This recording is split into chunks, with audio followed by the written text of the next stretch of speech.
Alright, so we're back with the 06 Yamaha Raptor 700. So last video, I found out that I needed a whole new water pump pretty much. That finally came in through the mail after about a week. Got it cleaned up. It did need rear tires, but we're gonna rock with them until they're completely gone. It does need the swing arm chain slide. I need the air filter cleaned up.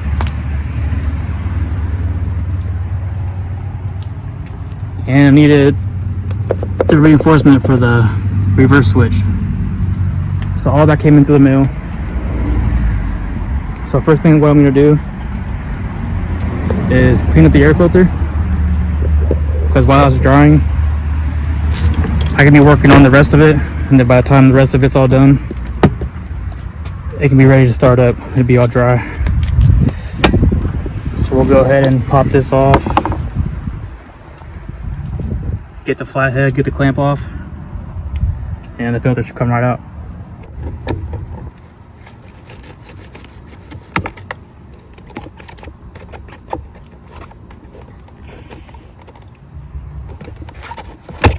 There's just a clamp and that was it. It's K&N. Got the K&N air filter cleaner kit. So I'm gonna go ahead and clean this thing out. So this one does have the fabric inside of there. So this one should be good to go. I'm not gonna spray it too hard. I don't know if I sprayed it too hard and all the fabric came out last time. But I'm gonna take it easy. Just spray lightly, see what happens. Get on there.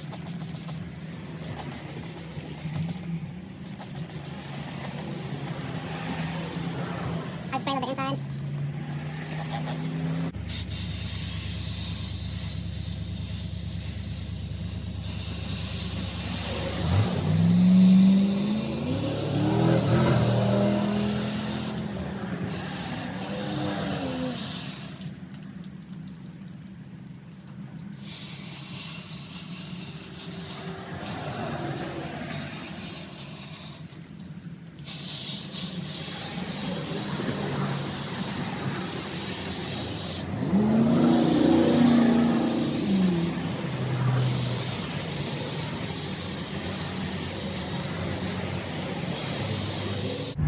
So I already had the water pump off before in the last video, so I wanted to see what it needed.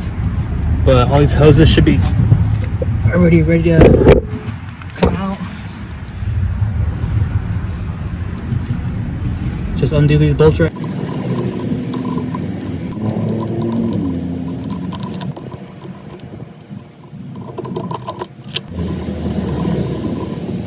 So now it should pop off. Just like that. So here's that O-ring. So you can see the O-ring right here. Yeah, that was done. The gear. So the gear's plastic. There's a chip right here. A couple chips up here.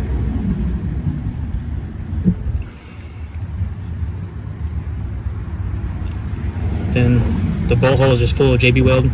This is the drain bolt for the coolant. So here's the new one. Well, new / used. Came off of the same year bike. Got on eBay for about 50 bucks. So it came with the O-ring. O-ring's good. The gear's good. No JB Weld on it, obviously. Came with the gasket for the cover. And I had to supply a new drain bolt, which I have in my bolt kit. Pull up the O-ring.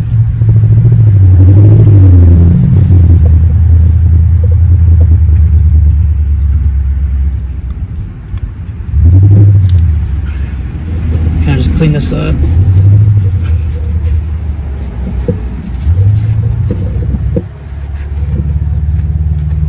The gear trims with the impeller, so that's all good. The bearing inside of it's good. It doesn't feel crusty, or I don't feel no binding in it.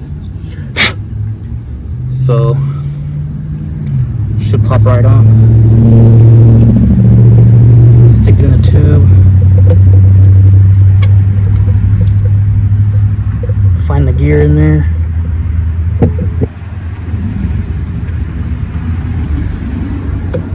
A few love taps.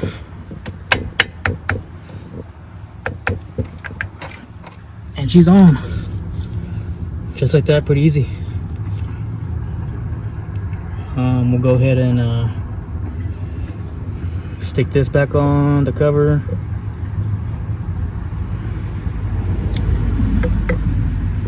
Just like so. Super long bolt goes on the very top.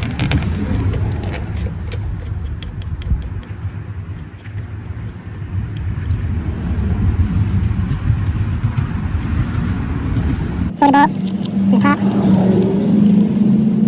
Some goes over here. One medium sized one goes over here. Bolt in the top. And the drain bolt with the copper gasket. We got the water pump on, bolts are tight. Next up, gotta get to the radiator. So I'm gonna loosen up these two top bolts. Usually they're just clips, but the guy bolted it in.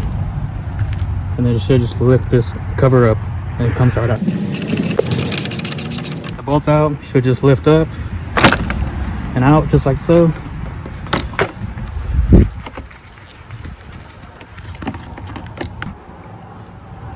Tabs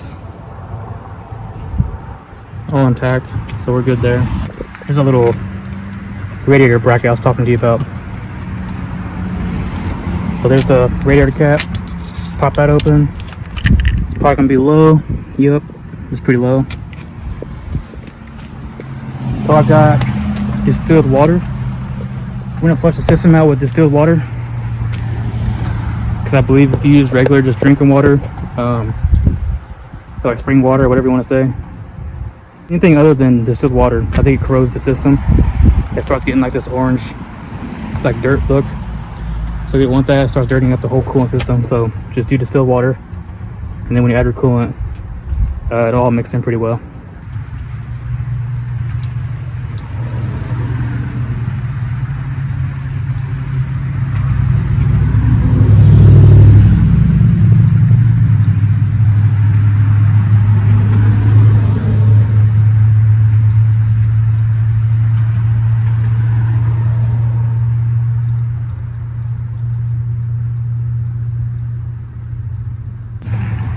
We got full of water, so we're gonna go ahead and start it for just a little bit, just so it circulates, and then we're gonna drain it again. So first let's see if it even starts up.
So I'm gonna do this about one more time, and I'm gonna add coolant, and I'm gonna bleed it up here.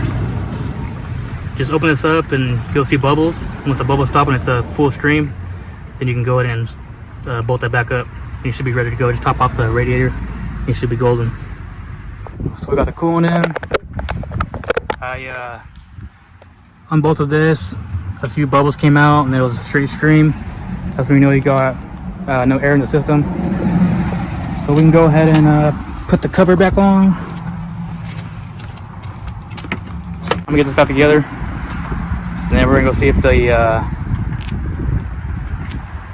see if we can get this swing arm chain slide on.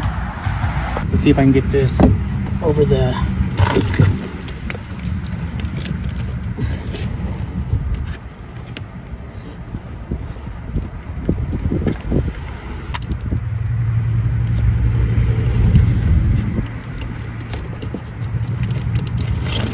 see, that's really easy. Screws right on, bolt hole lines right up.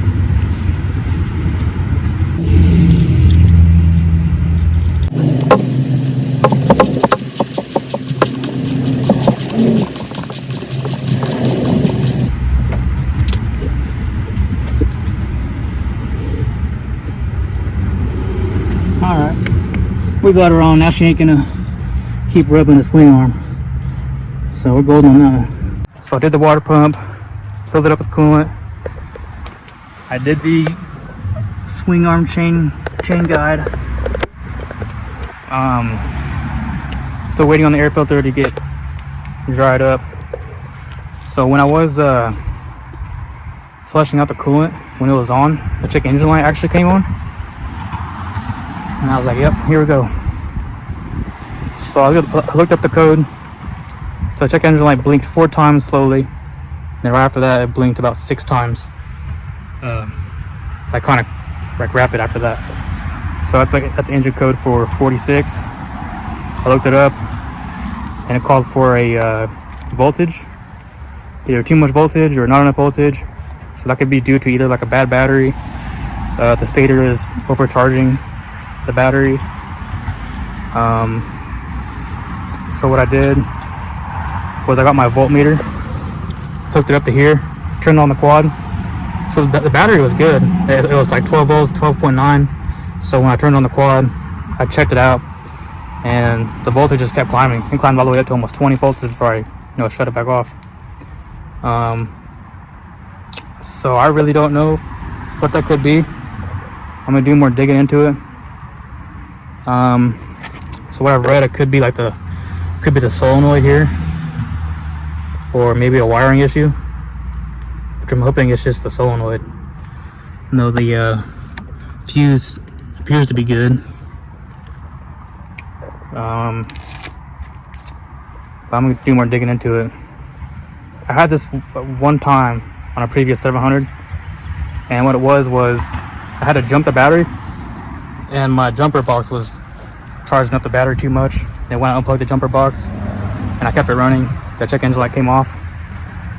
But this one's doing something different than that one. The battery is just getting overcharged. Because the check engine light doesn't come on until like a minute or two after. So when it gets to that point, when it's getting too much charge, when the voltage starts to get too high, it senses that and it throws the check engine light. So I don't know, it could be the stator. I see wires going to it. I don't know if it's a cheap stator that they hooked up to it, and it could be. But I'm gonna do more digging into it, and we'll see what happens. Alright, so after trying to figure out why the check engine light was on and why the battery was overcharging, I was reading up a lot of things about the rectifier or voltage regulator. I was checking the wires all looked good. The wiring actually looks kind of new, and then the rectifier looked pretty old, looked stock. So I have another 700 that I robbed the rectifier off, which is this one. So I plugged this one up, and no more check engine light.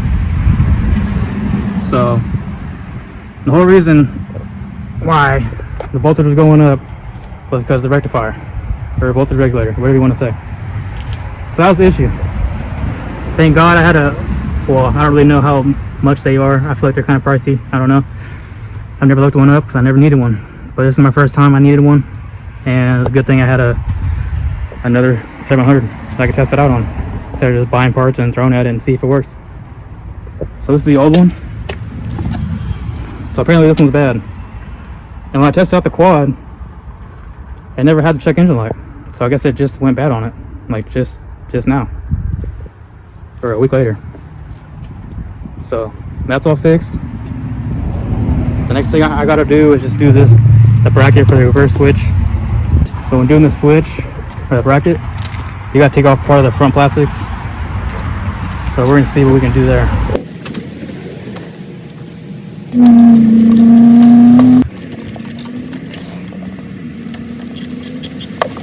Here's the broken piece. Guess it'll just like that, I believe. Yeah, fit on just like that. I take these bolts out if you can. Mine is super corroded.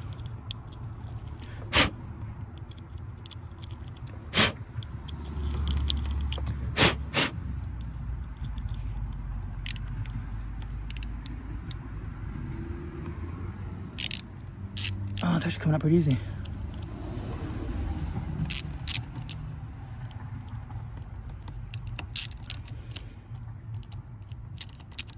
So that comes out. Here's a little bracket piece. So I'll put this back on.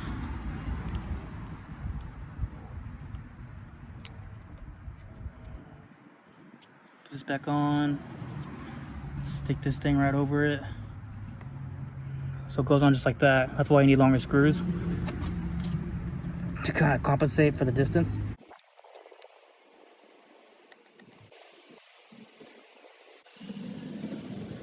Not too tight, just a little. Because they're just plastic, so not too crazy. Don't look pretty sturdy. Okay. So we've got her done, all back together. Check this out. No more play. It worked super well. So if y'all want to buy a new cable, which I believe is like around $100 or more, I believe, just buy this part. It's like $9 on eBay. Super simple. So we did the water pump, we did the rectifier, we did the reverse switch bracket, a coolant flush pretty much.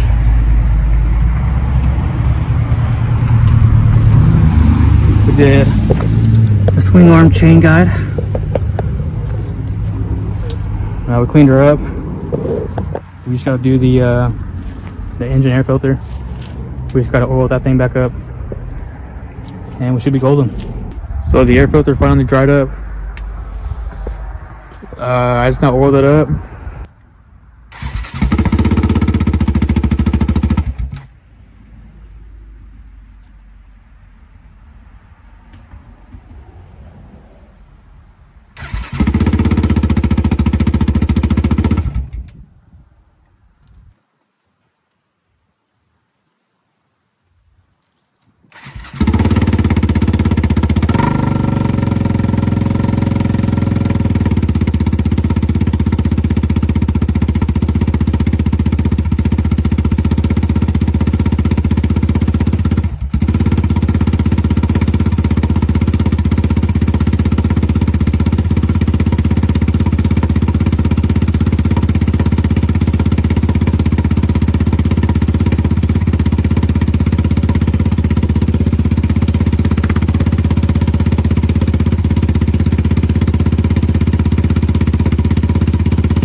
Okay, so there was one leak after running it and driving it. So it does run and drive pretty good. It was at the water pump hose. The other one was all rusted up and didn't want to tighten up all the way. So I got a new clamp. So now we are good there. No more leaks, you can tell. This is leaking under it. I was like, shoot, what could it be now? Okay. So we, it's all fixed, it's all done. So we did the whole new water pump. We did the reverse bracket, nice and tight. We did the swing arm chain slide. That's new. We did cleaned up the air filter and did the coolant flush.